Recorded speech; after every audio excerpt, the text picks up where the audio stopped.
Hey there, this is Sally's Book Talk, bringing you the world's best books every single day. Today we're exploring a book called The History of Nose Picking. We're calling this a quirky masterpiece to prevent listeners from dismissing it as vulgar based on first impressions. The designation is actually well deserved. After patiently listening to this introduction, we believe your perspective on nose picking and this book itself will take a small step forward. These individual small steps collectively become a giant leap for culture.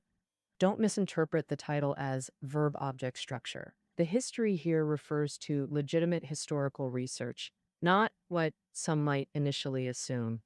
This book seriously examines humanity's nose-picking history through anthropological lens. Sounds more sophisticated now, doesn't it? Nose-picking is humanity's open secret, a paradox between privacy and universal practice. If everyone knows about it, can it still be considered private? Yet, humans thrive on such contradictions. We dig freely in private but avoid it publicly, while paradoxically making it viral conversation topic. The sensitive subject becomes social dynamite, a potential cultural flashpoint. Under this psychological tension, nose-picking content spreads rapidly when properly framed. Take Tencent's social media evolution as proof. From QQ to WeChat, their emoji packs reveal interesting data. The nose-picking emoji remains perpetually popular. Statistics show this particular emoji enjoys remarkably high usage rates. This versatile emoji works for joy, frustration, pride, or modesty. Truly multi-purpose. It's the Swiss Army knife of digital expression, applicable in countless emotional states. Reportedly embodying wisdom, this emoji achieves dual effects, annoying others while self-satisfying. A true win-win. Of course, nose-picking expressions abound in reality. Take the classic Ruhua character as prime example. According to actor Lee Kin-yan, who played Ruhua, the nose-picking gesture wasn't originally planned during Flirting Scholar filming. His rugged appearance startled Stephen Chow during filming, nearly creating horror movie vibes. Chow improvised the nose-picking gesture during head-turning scene, transforming awkwardness into comedic gold. During 2014 World Cup, Germany's stylish coach Joachim Low became viral through his unexpected nose-picking antics.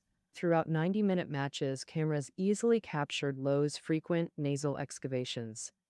Abundant footage materialized effortlessly. This coincided with the viral success of food documentary A Bite of China during World Cup season. Chinese netizens creatively produced parodies like A Bite of Boogers and World Cup Flavor, sparking online frenzy. Low's unabashed behavior reflected German cultural tolerance towards such taboos. Thus, nose-picking became German stereotype, vulnerable to criticism. World War II American propaganda even portrayed Germans as nose-picking devils.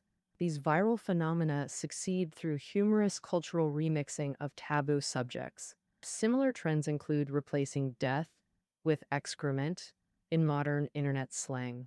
After exploring digital culture, discussing the history of nose-picking feels less abrupt. The author didn't write this confrontational work from mere boredom. I hope listeners will at least accept one premise after this discussion. This book's creation stems from genuine cultural fascination. Human logic dictates that justifying actions requires historical precedent.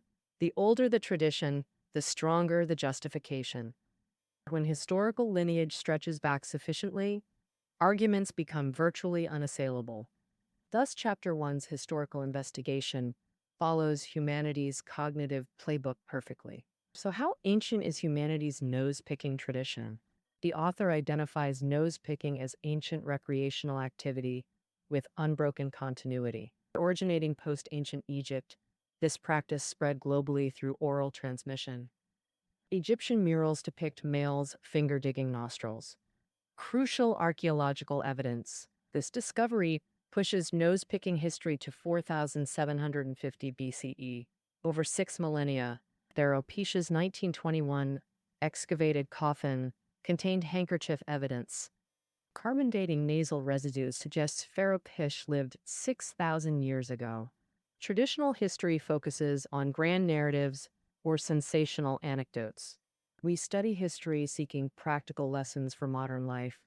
Through utilitarian lens, nose-picking history becomes irrelevant footnote. Historical prejudice deems it unworthy of serious discussion.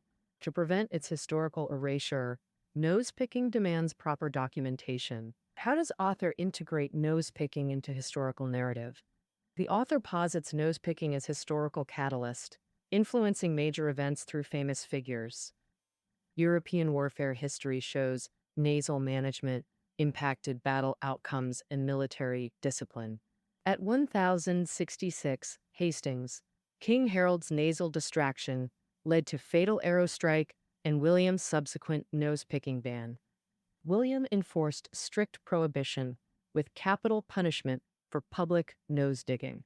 Military forces developed chainmail gloves that physically prevented nose-picking.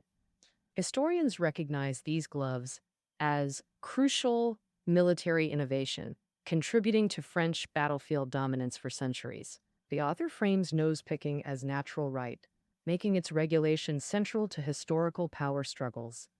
Royal nose-picking bans both restricted public freedom and became exclusive royal privilege.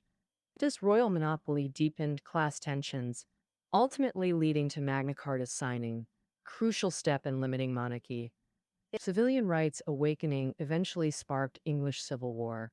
European conflicts increasingly centered on public demand for nasal freedom versus government restrictions. Through this lens, human civilization becomes a millennia-long struggle for nose-picking liberation. This unconventional interpretation proves deliberately provocative and intentionally absurd. We maintain non-critical stance given the author's deadpan scholarly approach. How should we evaluate such historical reinterpretations? Two crucial considerations emerge. First, examine the author's credentials carefully. The American author Roland Follick, translated as Lan Huoke, requires scrutiny. Roland Tulualan follows standard syncretization practices, but Follick becomes Hukete through creative translation liberties. Translator Xuanro Yu's academic integrity remains unquestioned despite unconventional choices.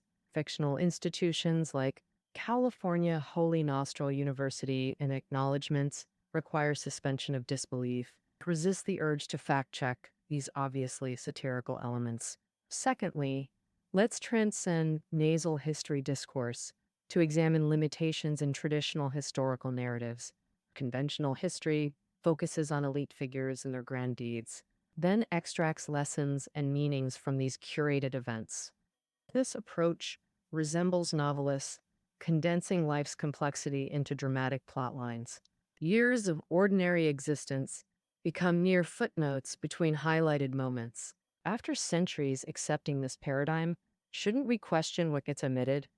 Since late 19th century, new history emerged challenging traditional methodologies. Over a century of development expanded research scope to include social history breakthroughs. Social history shifted focus to common people's daily experiences. Thus, mundane activities like eating and dressing became valid historical subjects. Within this framework, nasal archaeology becomes a legitimate academic pursuit. Scholarly research requires objective neutrality towards subject matter. The researchers begin with specific questions from detached perspectives. Any research subject can serve as valid entry point for investigation. Therefore, debate about nose-picking's propriety becomes irrelevant to academic inquiry. The book's second part systematizes nasal excavation techniques and lore. Detailed methodologies cover flicking, rolling, and projectile techniques across professions or zodiac signs. The author's passion transcends near approval, achieving nasal excavation nirvana. The modern science confirms nasal receptors stimulate brain activity during nasal excavation. This neurological stimulation explains nose-picking's historical prevalence and persistence. Those embracing this biological reality will appreciate the following technical analysis. Squeamish readers may find these graphic descriptions profoundly uncomfortable. Hygienic arguments hold no power against the author's passionate advocacy. Scientific rationality often fails against deeply ingrained human habits. Feet prove cleaner than hands scientifically, yet social taboos remain. Bacteria rich hand contact gets accepted, while cleaner foot contact offends. The author prioritizes nasal excavation pleasure over clinical concerns. He claims nasal mining surpasses carnal pleasures in satisfaction. Mastering techniques like blind mole or tunnel drill becomes art form. Perfecting nasal projectile trajectories renders hygiene debates irrelevant. The zodiac analysis chapter shines with pseudoscientific hilarity. Astrology enthusiasts should assess Hitler's supposed Aries technique.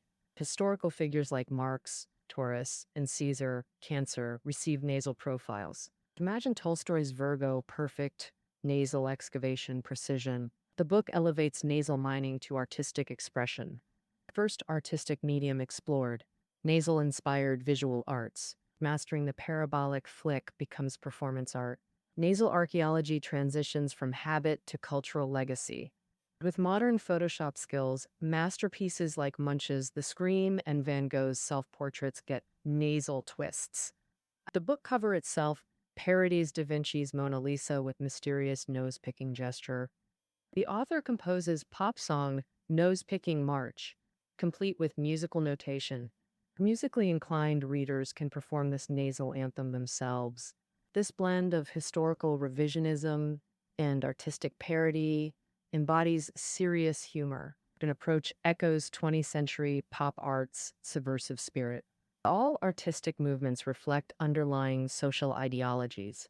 Pop art rebelled against elitist focus on grand themes. Traditional art neglected personal experiences for monumental subjects. Munch's The Scream captures existential dread, not individual quirks. Even Van Gogh's self-portraits reflect era more than personal habits. This vulgar approach critiques artistic pretension through intentional crassness. All cultural expressions stem from human perception. We balance social decorum with private comforts. Millennia of nasal excavation deserves historical acknowledgement. That concludes our exploration of the history of nose picking. Full notes below. Until tomorrow.